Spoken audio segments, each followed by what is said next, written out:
Good evening. It's December the 1st, and you're here at a CCM. And we're going to start off right away with public input. The public has the ability to come forward and speak on any topic for 5 minutes, according to our ordinance section 220.21B1. Anybody in the audience want to speak on any topics? Now's the time to come up. Come on up, sir. Your name? Scott Kennedy. Good evening, everyone. Just wanted to follow up from last week's and the last year about the whole traffic stuff with Hanford and Lear. And it seems like we finally put it to bed, to rest. But I guess I'm curious, just for people that might be listening, watching, or people that are asking me questions after this, when do we expect the barriers to come down on Hanford and Liberty Rose? I know nobody's really talked about Liberty Rose. You told me that it's an administration position. Somebody else texted me that it's expected to come down sometime this week after signage and everything else. And I don't know if there's a target date or what has been done as far as for conversation. I don't know if somebody can answer, Mr. Mayor, or... Mr. Kennedy, Yeah. if we talk, it's going to take up your 5 minutes. Do you have another topic, or do you want us to? Yeah, we can get, and I guess, when we think about the traffic study was done, I still have my own feelings on it, and the money that was spent, even when we talk about, I don't always agree with what, Mr. Zimmerman says, but as far as fiscal responsibility and money that gets spent, but I feel that the money that was spent on this traffic study, all the information was somewhat useful on some level. It was a waste for what the purpose was. And we've had conversations that we haven't done anything, it was overdue. Like, I didn't expect, what else did it say? We have traffic. It comes and goes. From an objective standpoint, it's very simple. And the traffic study says these number of cars, but it doesn't give a subjective opinion. And when we're talking about looking at traffic coming out of Hanford and limiting left turns in the morning, it makes sense because everybody's heading out of town. In the evening, it doesn't always make sense because it's a subjective thing where, just like driving downtown Cleveland, you're going with the traffic and everybody's coming home. I, for one, probably not going to go out Hanford on certain times of day because of the left-hand turn. I'm going to go drive down through Lakeside, and like I've done for 15 years, go to Krebs and go up Lear that way. Coming home, I'm going to turn right into Hanford because it's easy and it's quicker. And that's the part that the traffic study doesn't look. It doesn't look at people's opinions, emotions, and things that they decide to do on a different day. Just like when Parkside was opened up to Woodbridge 8-9 years ago, and we've talked about that, everyone was freaked out that everything was going to get changed and all this going to become a racetrack. It didn't. Like, has traffic increased? Sure. But it's also reduced traffic on Bridgeside. That was super busy because now people don't have to come down Woodbridge and go up Bridgeside to go out, etc. It's the same argument for Hanford and Liberty Rose. The more pressure you put into something, and there's one or two outlets, it chokes those outlets. And we see that on Bridgeside and Walker, turning left. There's many times where I'm standing there or sitting there in my car waiting to turn left at 4 o'clock, 5 o'clock in the evening. At the end of the day, opening up these roads is going to be better. It's going to relieve pressure from all these other choke points. Like, we have so many subdivisions that turn left onto all of our busy thoroughfares throughout the city. It's not a safety issue. If somebody's going to drive like a jackass and cut somebody off, yes, there's going to be accidents. But at the end of the day, it's still going to relieve pressure. And then you and I talked about this. The other thing, too, before my time expires, construction entrances for Portside and Southport. I don't understand, and again, it's above my pay grade and probably not even able for this discussion either, but the construction entrance for those two is off of Walker Road. I would love to have somebody explain the common sense in that, or the engineering in that. When the development started, it was closer to Walker Road. Now that Hanford is open, or soon to be open, I went back to that millside right there where that barrier is on Hanford and drove north through Portside. And it's over a half a mile, winding turns, cut corners, roundabouts, that we as a city want concrete trucks and flatbeds driving through, cutting through corners, if I was a resident up in there that are established homes, I want all those safety vehicles driving through with my kids on my bikes in the summertime versus less than a quarter mile from Lear Road to Hanford. I know there's the center pedestal or the center median, but going up there, there's the roundabouts, there's tight corners. You design that subdivision with speed implementations in place that we didn't get in Bridgeside and other developments that we looked at. It just doesn't make sense. And if it's an engineering thing, it's one thing, but I don't think the road is built any differently. And why, roads are getting off in West Winds, it's the same thing back there. The roads are gonna get destroyed in Port Side and Port West, so anyways. And if you could answer the question about the. Thank you. I'm going to The refer barrier. this over to Mr. Mayor because administratively, all department heads respond to Mr. Mayor. So I'm going to refer to John, but we had the discussion right after it was passed on how we're going to do that. So John, I'm going to turn it over to you. I know we've had discussions, and there's some things that have to happen before we open it up. Sure. So with that, before the barriers are removed, I know Pulte has committed to putting signage, whether you agree with it or not, but directing construction traffic, because that is something that the city said that they would, abide by. So I've spoken with Mr. Filikowski before the Thanksgiving break to put that plan together. He was working on getting all that stuff aligned with his team and was going to follow up with me on that. Once he gets his signage in place, then we will move on removing all of our stuff. Again, I don't want to take our stuff down without that in place because without fail, we're going to have a slew of contractors going through there because it wasn't signed not to do it. At least if we put it out there and a notice is made, any stray contractor, at that point can be dealt with, but without it being marked accordingly. But at Liberty Road, there's 2 signs and that's barrier. I guess that's a part, from a real estate set, I got a dozen. Ben, you spoke it for us 5 Yeah, minutes. you have your 5 Okay. minutes in, Okay. so we're not going to go back and forth. That's fine. If you want to take a seat, John, Okay. you want more that you wanted to say? Yeah, we're just trying to do it in one fell swoop. That's fine. all. So. Okay. All right, thank Well, you. there's signs all over the place. And then there was something else that, Mr. Mayor, did you want to talk to any of the other, speak to any of the other subjects? He also brought up why construction down Walker Road versus going through Hanford. Well, I think we had this discussion last time that the construction traffic has to go somewhere, has to go down some road to get into the subdivision. Those were the routes chosen by John, I believe, in probably the pre-construction meeting, and that those would be agreed to as construction routes. The other part of this was, you are correct too, when you're talking about relieving pressure. So people will alter their behavior and where they drive based upon, after they try something and they decide whether that's the best route to take or not. That was contemplated within the study, but they can't be predictive. We just know people will change their behavior. So that's why we're suggesting not to make any signage change, do nothing until people have gotten used to that, and then they'll make their decisions, and then we can evaluate it. So the other thing I want to add is we spoke with both Koff and Pulte. They've reminded all their contractors and subcontractors about the use of those streets. So we've taken care of that as well. Thank you. And then John's got- Mr. Shamir, this is in your ward. There's something that you wanted to say? Actually, yes. The reason for specific construction traffic paths is very simple. It is to isolate into a single area. And if there is an impact on those roads prior to final handover, that contractor is responsible to ensure to fix it. But if they go down many paths, you no longer have the purview of what has been impacted. And that is why you allow the flow of construction traffic through specific paths. You're able to monitor it, you're able to judge what happens. Thank you. Mr. Liskovic, your hand was up? Yes, to just kind of emphasize Councilman Shamir's point, again, having a focused spot to hold a developer or contractor accountable for.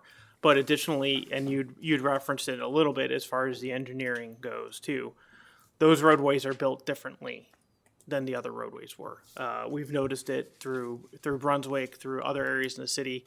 Our specifications for roadway design have been beefing up your base layers. They've been beefing up stabilization of poor soils underneath it. We've been providing for under drains to manage water underneath it.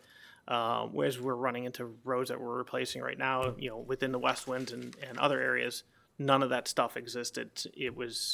So we're trying to not only focus on one area so that if something does happen, we can hold someone accountable, but also we're trying to stretch the life of our existing infrastructure too further by realizing that they weren't built by today's standards and vehicles are coming in heavier than they were a number of years ago. Thank you. I think we've covered the topics that he brought up. Anybody else from the public want to come forward? Any other topic? Any topic at all?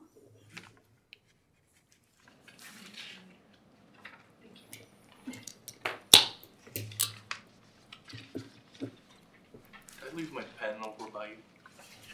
You need a pen? No, it wasn't that. It was blue. Sorry.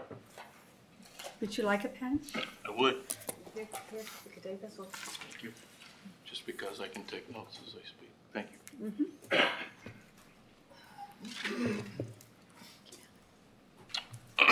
William Zimmerman. So there's an interesting budget meeting. Oh, first off, citizens of Avon Lake, there's a new Concerned Citizens episode.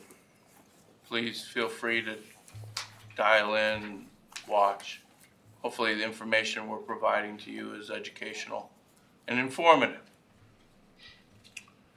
So there's a budget meeting, finance meeting, I guess is what it was called prior to this meeting. They're talking about the income tax that they want to push on to the citizens now. And we talked about different ways that money's been spent recently. I don't understand why we're going back to Brimehall for a contract again, third or fourth year. We can't find an engineer to work in our city. I don't understand that. Mr. Phillips has shown on several occasions that there were plenty of qualified candidates and nobody was ever hired. Would have saved us money probably. And there wouldn't be the opinion by some that it's a conflict of interest that Mr. Howard has in regards to his working with the city of Avon Lake. I worry that he'll end up with free reign like Todd Davis did. Able to have his ability to submit whatever documents he wants and have them privatized with redaction, and nobody can ever see what he billed for. It's a problem we already have with Todd Davis. And I still believe that there's issues with the Brownfield Committee and several of the other members of the CIC. So some of the things that we've wasted money on, and this would have came out of Mr. Koss's safety committee, was the traffic study on the southeast portion of the city. $220,000 to figure out that we have more cars there potentially, that we need to put a gate up, take it down, not sure. Just going round and round. And some of that goes back to when Ms. Fenderbosch was on the planning committee, because nobody ever did an original traffic study when that part of the development was put in. So we've had two long-term members of the council not necessarily work in the best interest of the citizens. Now, Mr. Arnold, who conveniently is absent today, because there's not a vote. So part of my problems have gone on because he's in charge of the Todd Davis hiring, economic development. Well over $250,000. And we keep spending.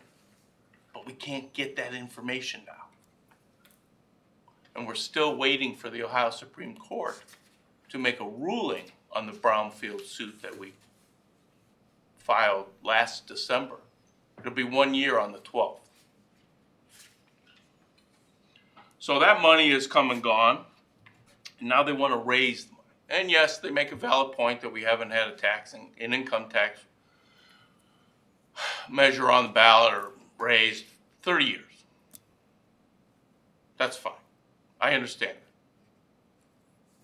But my problem is we operated with a surplus in the past. In the last 2 years now, we're starting to get to maybe deficit spending.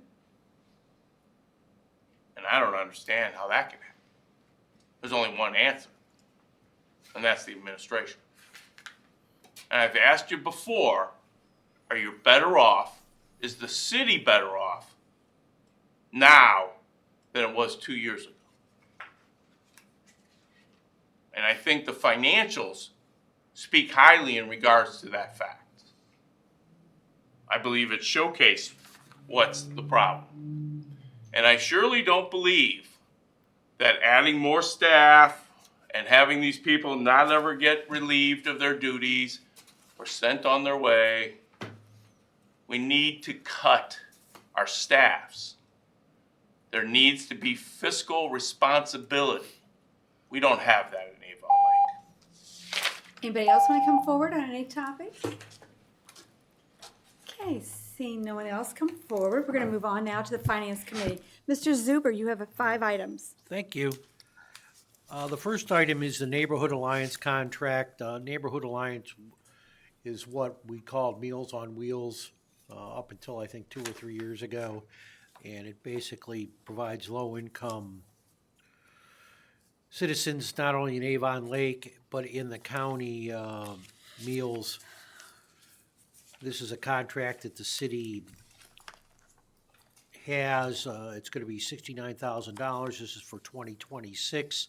The cost per meal is $4.50. This was voted out of the committee 3-0, and we look for passage of this on second reading on the 15th of December.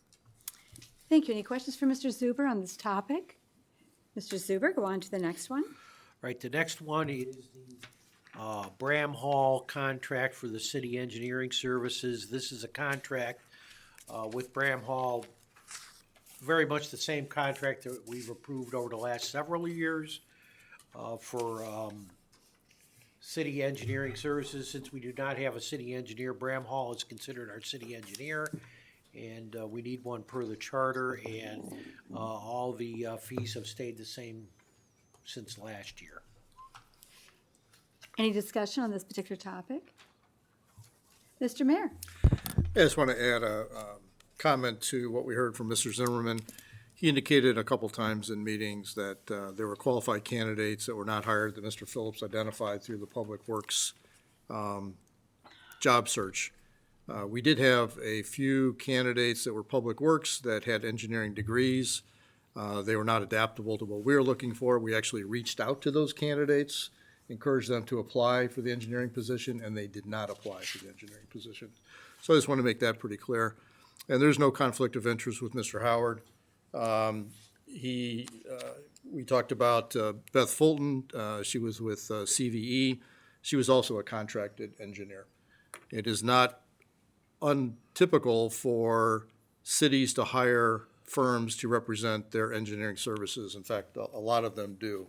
It's more rare that they have an in-house engineer. So we will continue to move down that road of trying to find an in-house engineer. January, we're going to re-advertise for that position and aggressively pursue that. Thank you. Thank you. Any further comments from anyone? Mr. Zuber? Just that some council members had some minor issues with the contract that are going to be looked over next week at the public service meeting, and we look for passage of this on the 17th, also under its suspension of the rule. And I think the mayor has taken those into consideration, and hopefully they'll be addressed next week at that meeting. Mr. Shamir? Based on, as a follow-up to Mr. Zuber's comments, a contractual cap of $150,000 will be stipulated in the ordinance. So that was one of the items that was discussed. And within the contract, Chris Howard would be named as the city engineer. So, thank you. the comment that I have, Mr. Mayor, he would be named as a city engineer, but you also do you need to name him as the principal because of his attachments, identifying the principal's hourly wage? I'll review that with our law director, make sure that we cover that completely. Just want to make sure we have that covered. Thank you. Thank you, Mr. Schmier. Anybody else on this topic? Okay, Mr. Zuber, you have something else? The next item is the 2026 budget. We had Short-term that rental? on the agenda, and we talked about it at the Finance Committee meeting briefly. There were no questions. We've had some other discussions about it in the Finance Committee, which I'll go into for the next item. Okay, do I talk about the short-term rental registration Oh, I'm fee? sorry, I forgot the short-term rentals. I always check off one in advance, so. I'm sorry, the short-term rentals, the city, or the committee, moved out of the committee short-term rentals, a fee of $150 per license or registration fee for each short-term rental Airbnb. That's gonna be added to the fee schedule ordinance that's up for vote. The third reading's next week.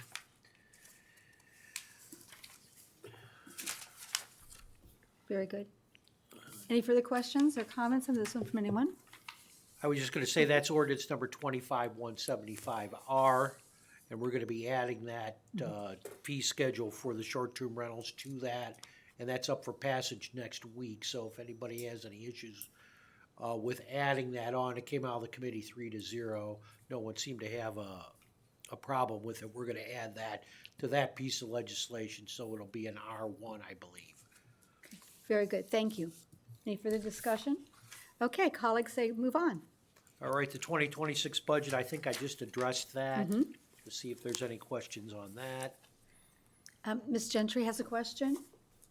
So, can we get a list of the by title, the additional employees that were hired, not just in addition to what we had from last year, not replacing, but additional employees? I've been asked several times about. Just last year or the last 5 years, whatever you went back? Sure, last 5 years would be even better. Sure. She went over that at the I meeting. know, I wasn't there. Okay, she can get that to you. Yeah. Yeah. Yeah, so- she went through all that. There were 21 employees, and, She wants by name, though. By correct? name or I title? don't, by title. Title? title. Yeah, title. I don't need Oh. names. Sure. Okay. It's just so that when people are asking, why is the budget so much more? Why can't we get by? Sure. All good questions. Yep. I would recommend that Mrs. Crossie, her presentation was so thorough. If there's a way that you could send us that particular presentation, I know you have it written out. I think that would be very helpful because then council can refer back to it. It's very specific by department. Mr. Zuber? I was just gonna say, she's gonna go through that on the Right. Okay, very good, thank you. Anybody else? Mr. Shamir? The only comment that I have on the budget, are we looking at allocating funding for economic development activities as we discussed from one source to another? Is that part of what we're looking at? Mr. Shamir, you're asking Mr. Zuber? Actually, Mr. Zuber or I think administration. that, I don't think that there's anything more added to the budget. I think in the budget discussion, we talked about reallocation, but I think that's gonna take place next year with the council on what they wanna do. Because basically, the program that we had talked about changing or doing away with is by ordinance. We're gonna have to do that by ordinance. They're gonna have to repeal that ordinance and replace it with something or do something like that. So we can't, unless, you wanna call out an actual change in the budget. But I think that we left that to next year, that I think council has agreement that they wanna take and move that money or a big part of it to do an economic development thing. But I think that what entails in that would be additional funding if you wanted to change that now, but I thought that they were gonna use those funds, for the economic development that we had talked about. And I think the mayor may have Right, some. and Mr. Mayor, just a second, and I believe who the next committee chair will be for economic development can bring that up as one of their topic items to have an ordinance change. Okay, thank you. Mr. Mayor? No, that's all I was gonna say. Mr. Zuber is correct. So that would require an ordinance change because we're bound by the ordinance to do that program. And if we're gonna move the money, then we have to alter that program, whether we alter it completely, partially, however council wants to see that, then we can reallocate funds from that point. That could be through the new committee. Anybody else? I'm looking to my far right. Okay, Mr. Zuber, go ahead. The last time we have is income tax, capital revenue, and Squires. I brought this up at the committee meeting just to have council have some discussion on how quickly they're going to have to move to get to the ballot, the language, and the different items involved in to increase our revenue, basically for capital equipment, in that some decisions are gonna have to be made very early in January. First meeting's in January 5th, and some decisions are gonna have to be made there, especially if you're gonna do 3 meetings by the 25th of January. So, because that's the last, I believe the 25th is the last meeting in January, 26, I thought. or 26th. But that fourth Monday, the decision has to be made in order to get it to the Board of Elections by the 4th of February. And so I think that the finance director has some things that she wants to talk about, but the recommendation from the administration is a increase in the income tax of 0.4%, along with that 0.4% also to be paid for by, there would be no credit then given to that additional amount of money from the people that work outside the city, so they would have to start paying that also. But are some other things that the council's talked about looking at. I just wanted to make sure that everybody is on the same page in regards to the time frame and the how quick it's gonna have to be done early next year. And I know that the finance director has some things that she wants to talk a little bit about too when it comes to next year and some of the different budget items. Ms. Crossie, the floor is yours. Thank you. So part of that timing involves Squires, our bond counsel, and they will need to put the language together for the resolution and the ordinance and the ballot language. So they need some time to work with that, which is why we need council to weigh in on, what they're thinking as to which scenario to proceed with. I just wanted to run through some things real quick as far as the budget and where the money has been going for the last 5 years, not 2 years, but 5 years. And just to be clear on that, and then the need for the income tax change, whichever form that takes. So, of course, during the budget sessions, I reviewed with council the decline in a number of our fund balances, including general fund and the capital improvements fund. And in 25 and projected 2026, general fund is pretty much breaking even. In 25, we were able to allocate some of the income tax fund, $668,000 towards the capital improvements, but for 2026, there are no funds available to do so. Neither are we building reserves in the general fund or in the capital fund, which is concerning, and a need for us to, look at what is happening long-term. So where is the money going? Well, Avon Lake has been growing over the last, growing and developing over the past 5 years. And part of that has seen an increase in number of employees to provide services that Avon Lake residents are used to benefiting from. So that has come to a total of 21 full-time employee equivalents. And again, this is over 5 years. So we have seen an increase of 6 firefighters, 1.5 policemen, or police force, 6 public works personnel, 1.5 community development personnel, 2 court employees, along with changes in a few departments from part-time to full-time. If we consider an average salary and benefits package of $80,000 to $90,000 per year, the increased cost recognized is $2 million per year, plus cost of living. So that's where general fund money has pretty much been going. Capital improvements, again, over the past 5 years, we have seen $35 million approximately spent since 2021. Including a number of reconstruction of roads. A lot of that has been Walker Road, 5 different phases with a sixth phase on the horizon for 2026. We've seen asphalt and concrete street programs and maintenance, lake road sidewalks, stormwater projects, which include outfalls, catch basins, and dredging, the Alps playground, vehicles for safety services, police and fire, including 3 fire trucks, and also public works vehicles.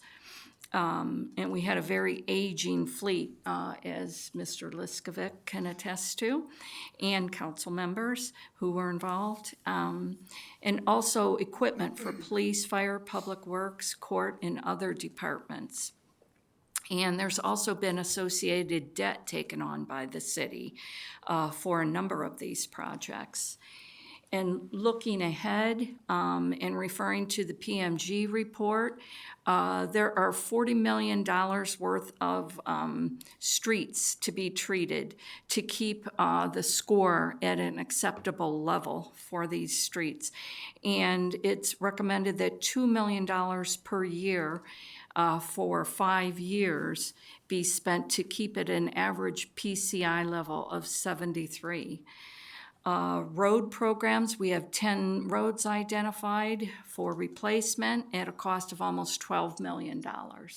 So we have a big tab to think about as we think about our greatest need, which is our streets. And where do we go from here? What have we done? So in the way of decreasing expenses, departments were asked to cut 7% of their non-payroll related operating expenses from their budgets for 2026, and they responded. Also, when we consider that 75% of their budget is personnel costs, the impact of other operating expenses, decreasing those other operating expenses is not a major impact for the budget. But the desire on the department's heads to do so and administration resulted in some lower operating costs. Decreasing personnel costs. We are looking at health insurance options in the way of administration that could see significant savings, possibly sometime next year. Also reductions in overtime and other costs that departments can see as they work their way through next year.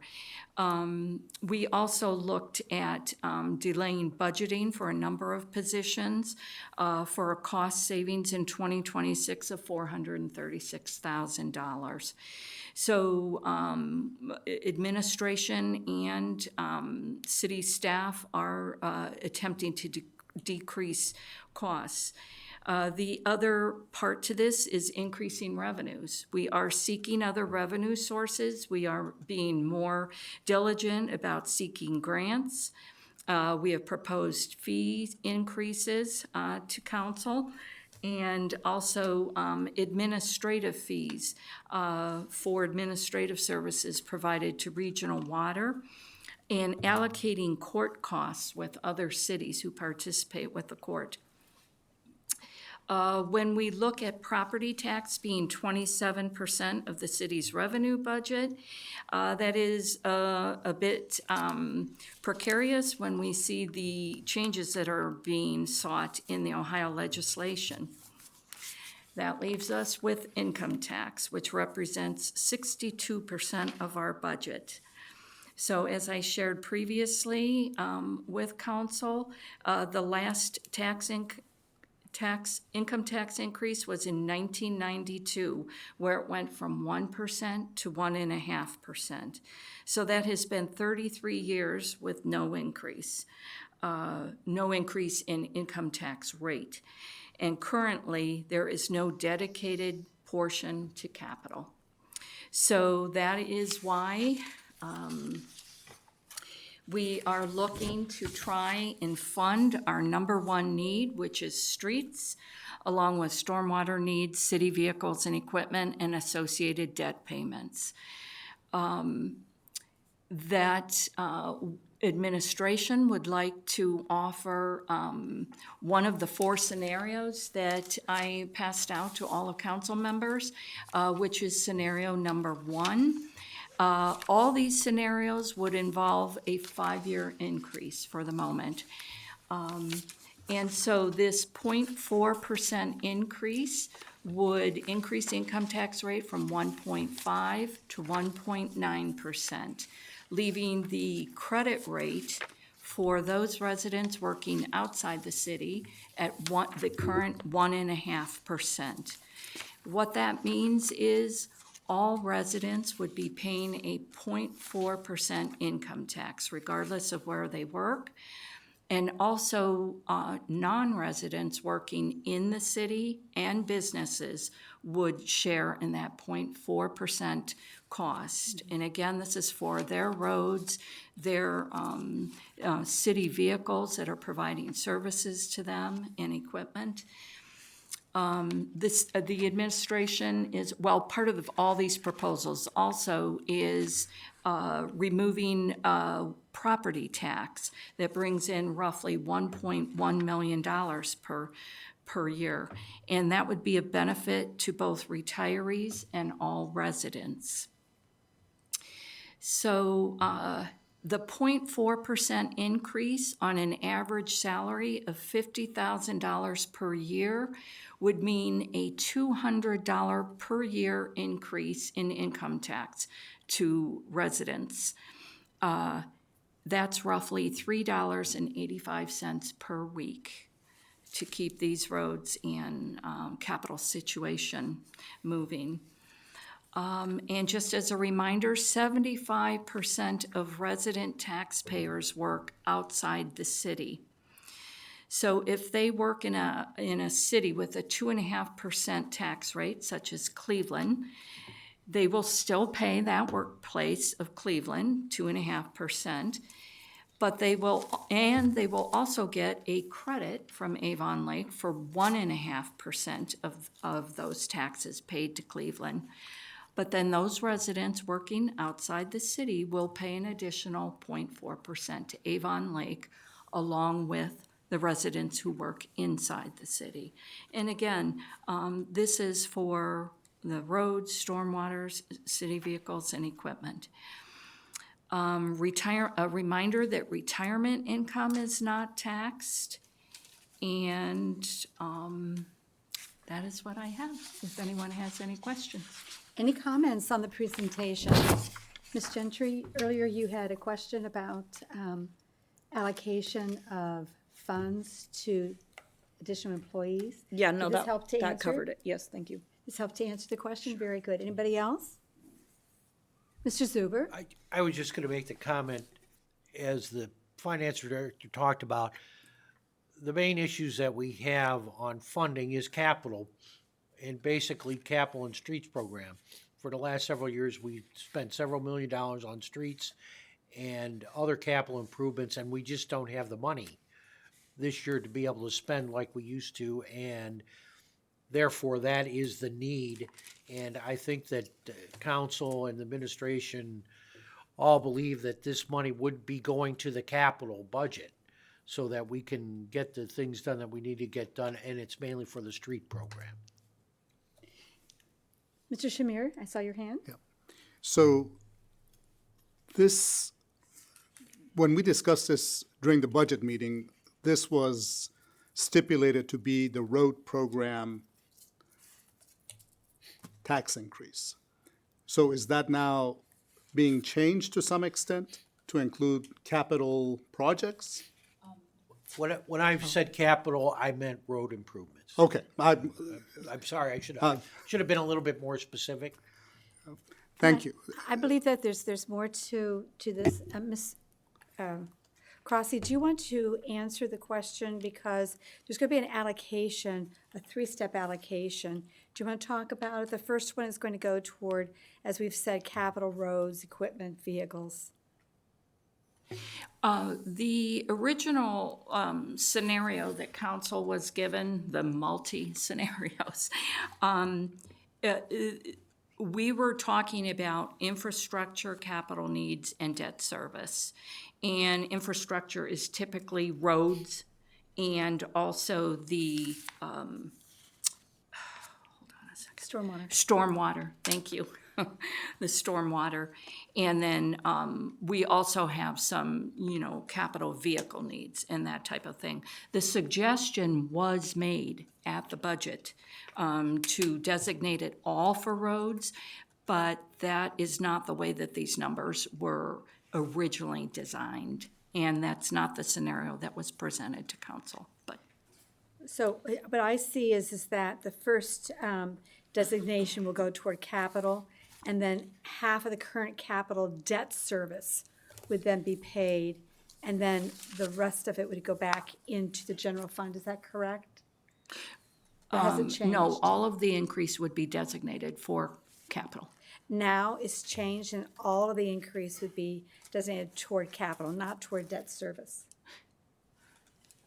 Okay, so, The bottom of the page that you just gave us. correct. And capital is roads, vehicles, and equipment, and then the debt service. That's all at the bottom of the page. So it is Yes. debt service too? Correct. Okay, Yes. that's what I wanted to have Sorry. be clear on. Okay, thank Yes. you. But not general fund. Okay, Not not general general fund. Okay, thank you. Mr. Shamir? And I do apologize, I'd like to get some clarification. So as this evolves, will we be able to get a street-level resurfacing plan that will allow us to see what will be done? And will that be tied to some sort of a capital plan that is complete and tied back into this tax increase? And we talked about a sunset clause of 5 years, but there's a caveat of it may continue. So I think everybody agrees that we need funding to maintain and upgrade our roads. That is not in question. The question that I really have is, how is that planned, and how do we look at revenue scenarios of where additional revenues are going to come from, how much is going to be from taxes, and how are we going to sustain beyond 5 years? Today, we don't have any other sources of revenue. This is what we're doing. But we should be able to have some sort of a backfill as this program moves forward. And that is whether it's through economic development, whether it's through growth and existing businesses or new businesses, because as the power plant area is redeveloped, we're going to have additional construction vehicles potentially moving through. So that is going to adversely impact the road system, at least for a period. And without understanding those components, these numbers are going to kind of balloon if it's not managed. And that's the reason I'm asking the questions that I just asked at the Finance Committee meeting. Thank you. If I could answer part of it, and I know that you haven't gone through this before, so this will be a first experience for you and for Ms. Gentry, but when an item comes up for for the people to vote on for the tax, we have to have a bookend. There has to be a beginning and an end, has to be very specific. There are laws that are going to have to be maintained. That's why we have squires looking at it for the language. And it won't just be an ongoing. It's going to be a 5-year increase. At the end of 5 years or at the end of 4 years, when they start planning for the next, there will be additional discussions at that point. One thing that's going to be very evident, though, to the public is when this is passed, because right now only 25% of our people are actually paying income taxes to Avon Lake, right? The rest, 75%, go to other communities. When this is passed, people are going to be able to see that the roads are going to be maintained. They're going to be able to see the results of that tax, and then this can be brought up again. Mr. Liskovic, was there something that you wanted to speak to? I saw your hand. Oh, no, I'm sorry. Oh, all right. You're just moving. Okay. Mr. Mayor, is there something else that you wanted to add to this? I'm going to go down to Ms. Gentry. Well, just at a high level, Mr. Liskovic has a plan for not only maintaining but rehabbing the roadways. And I know we've covered that several times. I don't want to get too deep into it now, but we can provide more information on that. So it goes to not only roads that are falling apart and having to rebuild those. We're concentrating on the roads that are in good shape, keeping them in good shape so they don't get to that point. Right. So this is a multi-year progress. And to Mr. Shamir's point, it doesn't end in 5 years. This will go on forever, right? This is always going to be a need. When we look at raising income taxes, to truly raise enough tax to do all of this it would never get passed. And I understand that. We're not going to be able to increase rates, nor do we want to do that. So we have to be smart on how we do it. And again, by being cognizant of the fact that we have roads that are in decent shape, we want to keep them that way. At the same time, we're addressing those roads that are falling apart. It's going to take some amount of years, but adding roughly $5 million a year strictly to capital needs like that will go a long way to that. It's not going to solve every single problem, but it's going to make a nice dent in where we have to go. So as we look at the roads program and we anticipate that money, John will be able to factor that into what we can do each year in conjunction with the engineering. Thank you. Ms. Gentry. Clarification, is this 5 million annually or 5? Annually. Okay, all right. That's And significant. this is an estimate. Yeah, This is also an estimate. You're aware. This is an estimate. understood, but Okay, right. I was looking at $5 million, and I know that Mr. Liskovic and I had just had a conversation that a mile of road was how much? Mile of roadway is about, depending on if it's asphalt or concrete, $1.25 to Yeah. $1.5 million to replace. So that's five roads a year-ish, 5 miles a year? Mr. Shamir. As the mayor mentioned, the critical component of this goes back to having a street level restoration and resurfacing plan.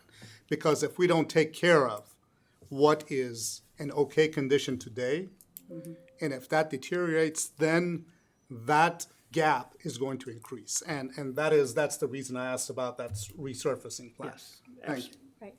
Very good. Mr. Cos? Yep, thank you. So looking at the calendar and knowing that this is a tight schedule for that, the 26th of January, when a vote of council would need to take place, that would involve a double meeting at one point during there. But I want to state that it's going to be an even tighter window for the incoming finance committee, whoever is going to be serving on that, to put together the meeting to get the recommendation to send to council. And I just wanted to put that out there, that needs to happen in that first week of January. Mr. Cos, you were not at the Finance Committee meeting, and it was discussed, the Finance Committee meeting, that this council this year is going to have to decide the direction forward, and the administration came up with the recommendation of number 1.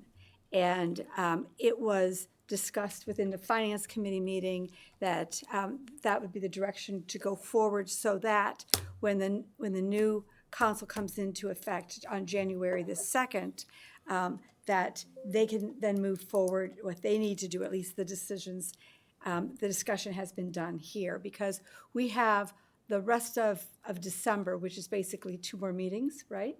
Well, maybe there's 3 more meetings, 2 more council voting meetings that we can be discussing this. Thank you. Mr. Zuber, anything else at your end? I was just going to say, Mr. Cause, that's exactly why I put it on tonight and in the Finance Committee meeting, is so that we can start understanding the timing and the timeframes in order to get this to the ballot for the May election. And get all these good discussions out. I think that Ms. Krause had a fantastic presentation explaining how we got here, where we are, and a way forward. Yes, Ms. Gentry? Is it possible to post that out on the website so that everyone has the ability to see that? She's going to be presenting it to us, and then she can work with Mr. Rua. Mr. Yeah, I was just gonna say, yeah, we'll probably do this in some form of a Q&A type of document, get it out on the internet. We want everybody to be aware. We want to be completely transparent of what we're dealing with. We'll probably add some additional details to it as well, but we want to be able to get that out, and we're obviously looking for public input, so. Yeah. Any Due to the questions? speed that's necessary, I don't want people to feel like we're Right. just jamming it in. And some will not see that They and feel won't that see way it, I know. anyway, but we will, I know, we will but- do our best to make sure we get it out there. And we're going to talk about it every meeting between now and the end of the year. Okay, anything else on this topic? All right, we're going to move on now to human resource with Mr. Smith. Thank you, Madam President. The first item on the Human Resources Collective Committee meeting agenda is the municipal court wage increases, and you'll see in your packet that the court has recommended to go along with the same as we're doing for the non-bargaining people, 3% raises. Not everyone, if you look at the sheet, is getting a 3% raise due to the longevity of which they have been here, which if you look in the past, that has occurred in the past as well. I see one person actually. So it's a 3% raise for the court employees, including the clerk of court, but not including the judge, because the judge is paid based on state statutes. Thank you. Any questions? Any comments on this one? Okay, Mr. Smith, you have something else on your agenda. Thank you. The second item is the non-bargaining employee wage increases, which again is 3%. Which you have the folks that are non-bargaining unit employees in your agenda, and they will be receiving 3% raises in conformance with the raises that have been set in place by the collective bargaining agreements. Thank you. Mr. Smith, I'm going to go back to the municipal court employee wage increases. What is your intention with this? How many readings? I think my intention on this would be to do it has to be in place by the end of the year, so beginning of January. So 12/15, Right. there will be a vote. Yes, Okay, and then non-bargaining employee wage increases? same. Same. Any comment from anyone about the non-bargaining wage increases? Okay, then we're going to move on now to Avon Lake Regional Water and Local 1865 Collective Bargaining Agreement. Thank you, Madam President. Basically, it's the approval of the collective bargaining agreement that the utilities agreed to with their union. The information's included in your packet, and I think with regard to this one, I'd like to see us just do it on a suspension of the rules on the first reading and get it back to utilities. Okay, first reading. Any comment from anyone? Mr. Zuber? Yeah, I would agree to pass it on first reading too. I think that the sooner the better from our standpoint. Okay, very good. Anybody else? All right, then we're going to move on then. Oh, anything else, Mr. Smith? Not this evening. Okay, thank you, sir. Public Safety and Health Committee, Mr. Cos. Yep. Thank you, Madam President. I have one item, and that is the Blue Envelope Program. This is an item that came out of the last Public Safety and Health Committee meeting, and it was approved with a 3-0 vote. And I've asked a resident, Carla Fitch, who spoke at the Public Safety and Health Committee meeting, to come up to this meeting to give council and the public an overview of what this wonderful program does. So if it's all right, Madam President, if we can give Carla 5 minutes or so, she will explain the program. Absolutely. Go ahead. Thank you, Mr. Pastor and Rennie, and Council for having me tonight. My name's Carla Fitch. I'm a longtime resident of Avon Lake. When we came to raise our own family, we decided to come back to Avon Lake and raise our daughter here. She's a senior in high school. My daughter is, well, 1 in a million to me, but she's 1 in 5 of Americans, and that's 1 in 5 Americans who has a disability. As you know, people with disabilities have a lot of barriers that they face. One of the big barriers that we may not know as much about that people with disabilities face is a higher rate of police. I'm sorry, I'm a little bit nervous. You're okay, just take your time. A higher rate of interaction with police that have negative outcomes. This is not the fault of the police. It's a case where communication styles are different, needs are different. As you can imagine, for example, someone who's deaf interacting with a police officer, and a police officer gives a command, you might have a different reaction. The Blue Envelope is something that came about in 2020. It was developed by the Connecticut Police Chiefs Association. The goal of it was to improve communications between law enforcement and people with autism specifically. Since then, it's expanded across the country. It's also expanded across disabilities. Anxiety, PTSD, are folks who struggle with dementia or Alzheimer's, and along with other medical conditions, anything that might cause a unusual reaction with a police interaction. It first appeared in Ohio with the Mahoning County Prosecutor's Office. The Blue Envelope it's just a simple 5x7 blue envelope. This picture comes from our County Board of Developmental Disabilities. It's a 5x7.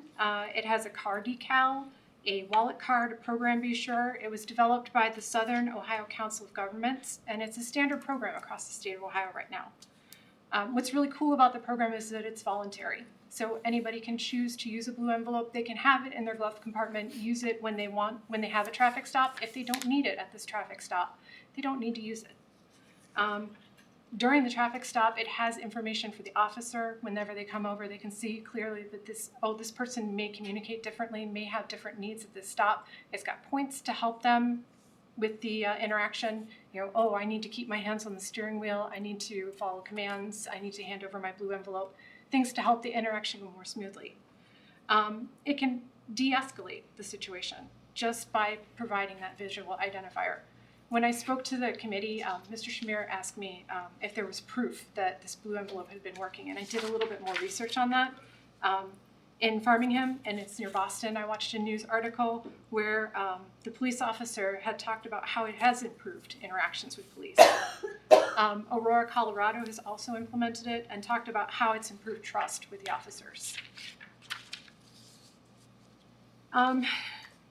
Speaking of those communities, there are multiple communities nationwide who are already using blue envelopes. Arizona, it's statewide. California, multiple counties. Colorado, multiple cities and counties. Delaware, statewide.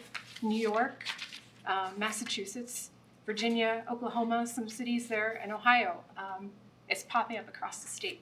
Beechwood, Beaver Creek, Fairborn, Fairview Park, Franklin, Hilliard, Kettering, Lakewood, Mansfield, Orange Village, Tip Valley, Yellow Springs, and since I spoke to the committee last, North Olmsted and Parma Heights have both joined in. It's supported by the Ohio Developmental Disabilities Council, the Southern Ohio Council of Governments, Opportunities for Ohioans with Disabilities, and Ohio State Highway Patrol.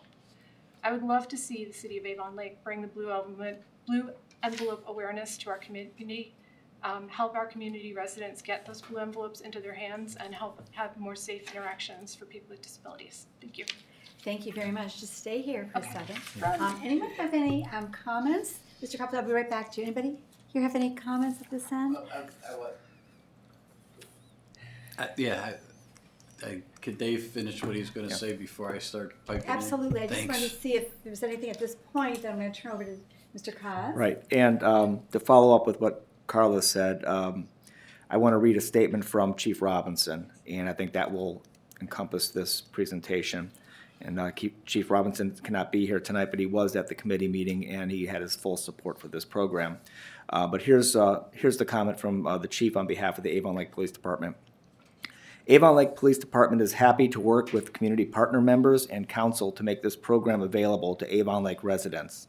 This program will support individuals with developmental disabilities during traffic stops by enhancing communication and reducing anxiety. We will be posting more information on the program on our website in the near future. And in regards to distribution, the chief states that he would plan on using the Avon Lake Police Department as a distribution point.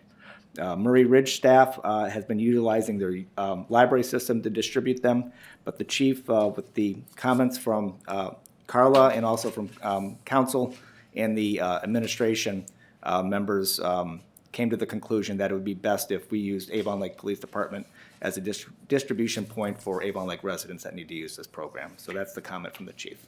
Thank you so much, and he'll be working with Mr. Rua, I'm sure, with Community TV to make sure that we have the message out.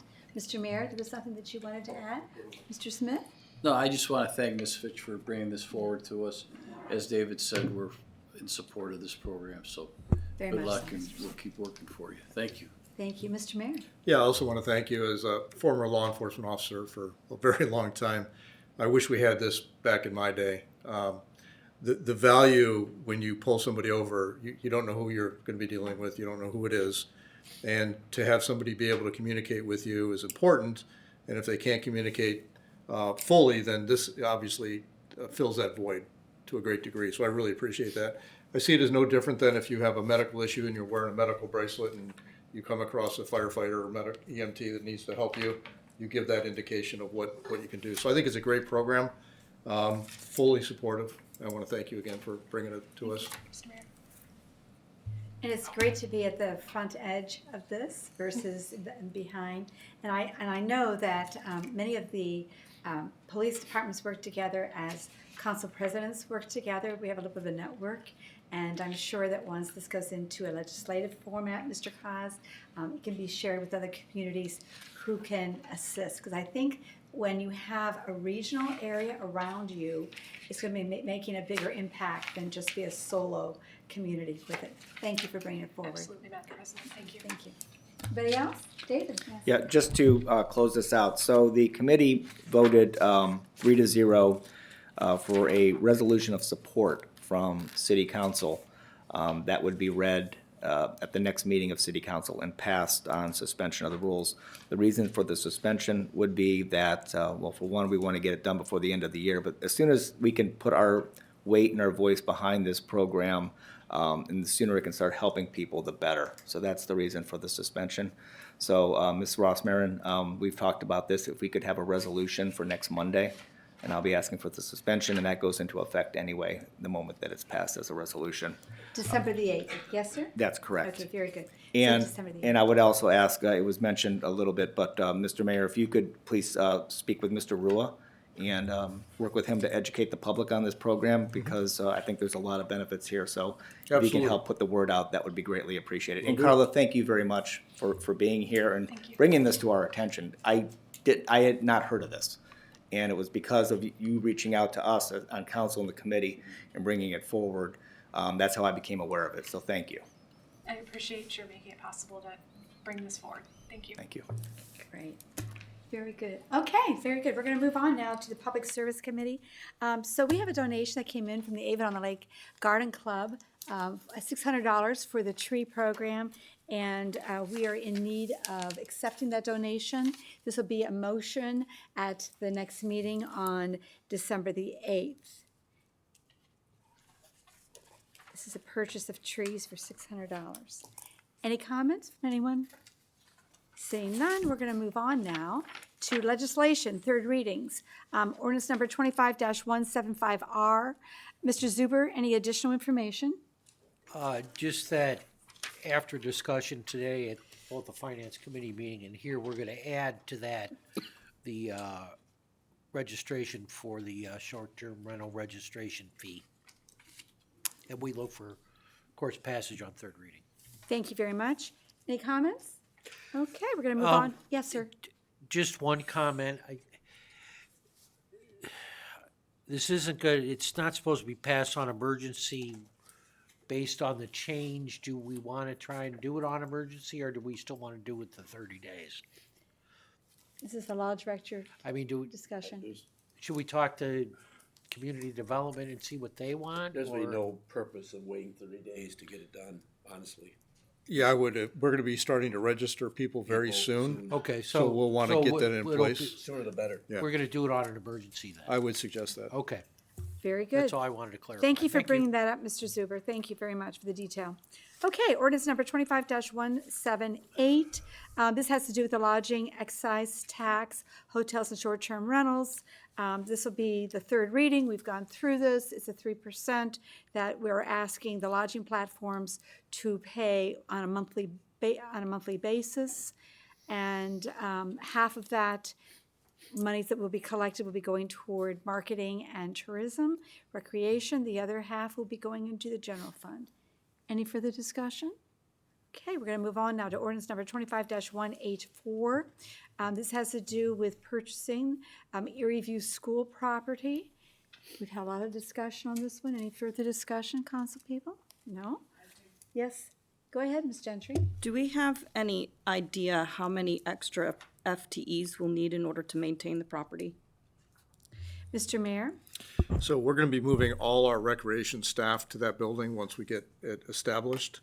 We will start slowly, and we'll phase in any increases in programming. There will be an impact, I believe, on Public Works, just taking care of another building. I don't know that we have planned on any FTEs at this point. We're gonna have to feel out the process and see how it goes. I will add also that we're having a discussion tomorrow. We're gonna be meeting at Erie View, and we're gonna be going through the building assessment done by CC&E and also the cost estimates, and then trying to establish an operational budget and a capital budget for this year and moving forward. Okay, thank you. Thank you. Anything else, Ms. Gentry? Okay, anybody else? All right, now we're going to go on to second readings. Ordinance number 25-189. Mr. Shamir, is there anything that you want to add? No. Okay, any questions on the Communications and Technology Commission's ordinance amendments? All right, then we'll go on to ordinance number 25-190. Mr. Shamir. Nothing to add. Okay, this has to do with the Environmental Affairs Advisory Board. And then ordinance number 25-191, Mr. Shamir. Nothing to add. That's on Parks and Recreation Commission. And then ordinance number 25-193, Mr. Shamir. I'm sorry, Mr. Zuber. Mr. Zuber, you didn't know you were Just- going to have it, right?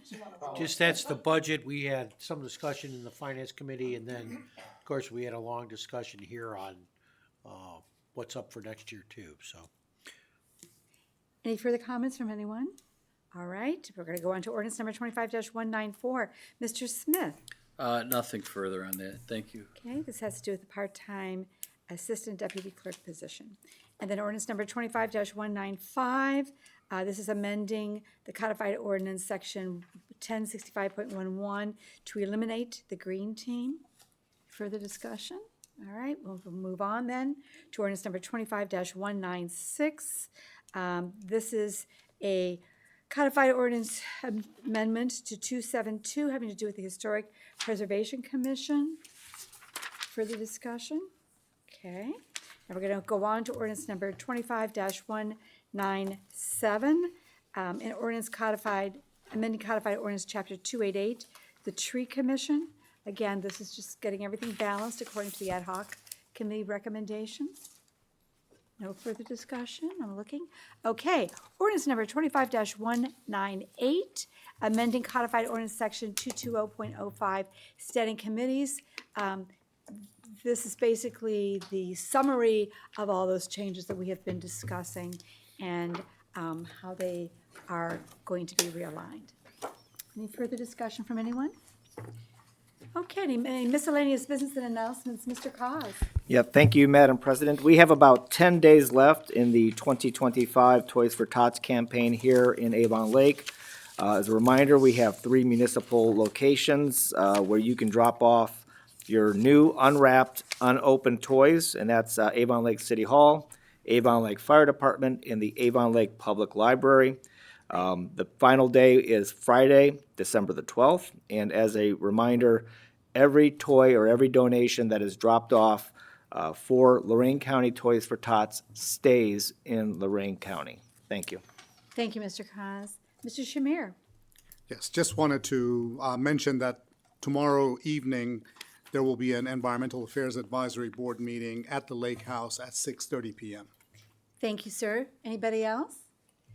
The only thing I wanted to bring to everybody's attention was Chapter 250.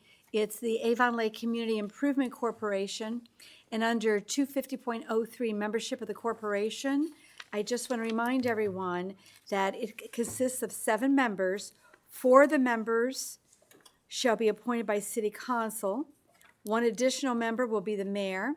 Another additional member will be the Community Development Director. And another additional member will be a representative of City Council. The reason I'm mentioning this is that in the past, we haven't quite followed it this way, but this is what the code has, and we will be going forward following it this way in the future. Anybody else? Seeing none, we are now going to adjourn. It is 8:15. Thank you for joining us this evening.